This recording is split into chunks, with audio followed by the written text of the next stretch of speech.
नमस्ते। आप सभी को मेरा क्रांतिकारी अभिवादन। मैं श्रद्धा मेहता मुंबई में सेकेंडरी स्कूल और जूनियर कॉलेज में प्राचार्य हूँ और मुंबई में भारतीय महिला फेडरेशन की सदस्य हूँ।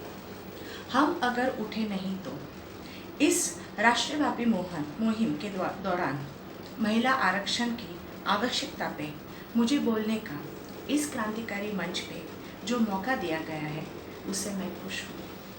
महिला आरक्षण की आवश्यकता 70 साल की आज़ादी के बाद भी हम इस मुद्दे पे चर्चा कर रहे हैं, जबकि भारत की 50% आबादी महिला है।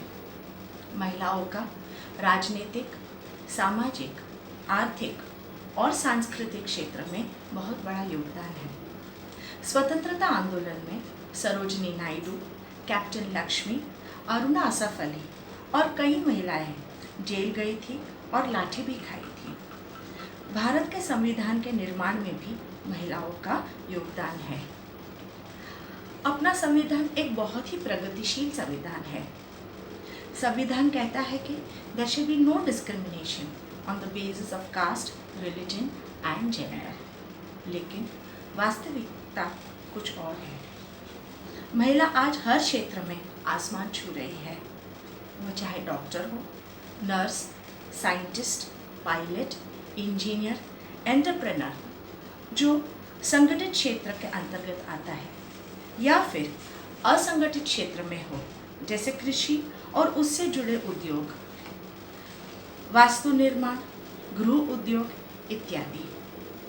94% महिलाएं असंगठित क्षेत्र में काम करती है, लेकिन चाहे वो संगठित क्षेत्र हो या असंगठित क्षेत्र हो, सभी महिलाओं का भारत की अर्थव्यवस्था में बहुत बड़ा योगदान है। इसके साथ साथ वो भी काम करती है जिसको हम अनपेड लेबर कहते हैं। बच्चे पैदा करना, उनकी देखभाल करना, खाना बनाना और कई घर के काम है जो महिलाएं करती है। इनकी यूटिलिटी वैल्यू तो है, लेकिन एक्सचेंज वैल्यू नहीं है। Women form the biggest force of caregivers। बच्चों को संभालना, घर में बुजुर्ग की देखभाल करना, एक स्वस्थ परिवार बनाना जो आगे चल के एक स्वस्थ समाज का निर्माण करता है। और इसके बावजूद 73 साल की आज़ादी के बाद भी लोकसभा में 10% और विधानसभा में 7% महिलाओं का प्रतिनिधित्व है। सिर्फ 2.3% महिलाओं जो अलग अलग संस्था में काम करती है वो एडमिनिस्ट्रेटर्स या मैनेजर्स के ओहदे पे है। इसका कारण पितृसत्ता मानसिकता है। पुरुष अपने पावर, या जिसको सत्ता कहते हैं, या ओनरशिप, स्वामित्व महिला के साथ शेयर करना नहीं चाहते हैं, बांटना नहीं चाहते। वो महिलाओं को अपना हक देना नहीं चाहते हैं। इस बात को हम झुटला नहीं सकते कि महिलाओं के उत्थान में राजा राम मोहन रॉय, फुले, अंबेडकर और कई पुरुषों ने बहुत बड़ी भूमिका निभाई है।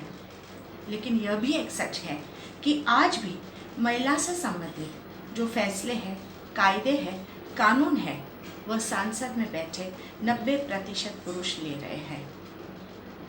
महिला के जो प्रश्न हैं, जो उनके मुद्दे हैं, उनका एक अपना अनुभव है और ये अनुभव महिलाओं को संवेदनशील बनाता है। जब महिला अपनी ये संवेदनशीलता महिलाओं से जुड़े कायदे कानून को बनाने में वो सकारात्मक भूमिका अपनाने में मदद करेगा। और इसके लिए महिला संगठनों ने निर्णायक संस्था या शासकीय संस्था में 30% आरक्षण की मांग की है। फिर चाहे वो कॉरपोरेट बोर्ड रूम हो या कोऑपरेटिव सोसाइटीज़, शिक्षा में वाइस चांसलर की नियुक्ति हो या लोकसभा या विधानसभा में महिलाओं का प्रतिनिधित्व हो। आरक्षण का इतिहास 1994 से है, जब commission on status of Indian women ने अपने रिपोर्ट में कहा कि महिलाओं का प्रतिनिधित्व पर्याप्त नहीं है the representation is not adequate और आरक्षण का सुझाव दिया गया। 1992 में 73rd and 74th amendment bill लाया गया, जिसके द्वारा 1/3 या 30% आरक्षण महिलाओं को दिए जाने का फैसला किया गया। 1996 में यह बिल पहली बार संसद में तत्कालीन प्रधानमंत्री श्री HD देवगौड़ा ने रखा। उसके बाद 1999 में 2002, 2003 में भी ये बिल फिर रखा गया। गीता मुखर्जी जो CPI की सांसद थी, उनके नेतृत्व में संसद में महिला आरक्षण की मांग की गई। एक joint parliamentary committee Geeta Mukherjee के अध्यक्ष के नीचे बनाई गई। इस कमेटी में 1996 के महिला आरक्षण बिल की जांच की और 7 सिफारिशें की। इसमें से 5 सिफारिश को 2008 के बिल में शामिल किया गया। इस बिल को द कॉन्स्टिट्यूशन 108 अमेंडमेंट बिल से जाना जाता है। यूनियन कैबिनेट ने इस बिल की मंजूरी फरवरी 2010 में दे दी और यह बिल राज्यसभा में भी पारित किया गया। अब यह बिल लोकसभा की मंजूरी के लिए भेजा गया है। 2 दशक अब होने को आए।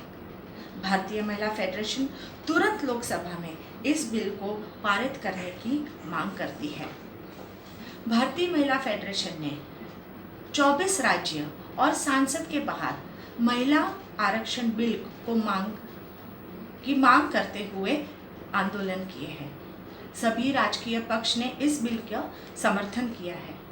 बीजेपी की सरकार अब बहुमत में है, तो इस बिल को लोकसभा में पास करने की दिक्कत नहीं होनी चाहिए। इस देशव्यापी आंदोलन के द्वारा भारतीय महिला फेडरेशन यह मांग करती है कि महिला आरक्षण कायदा तुरंत लोकसभा में पारित किया जाए। If we do not rise, हम अगर उठे नहीं तो। धन्यवाद।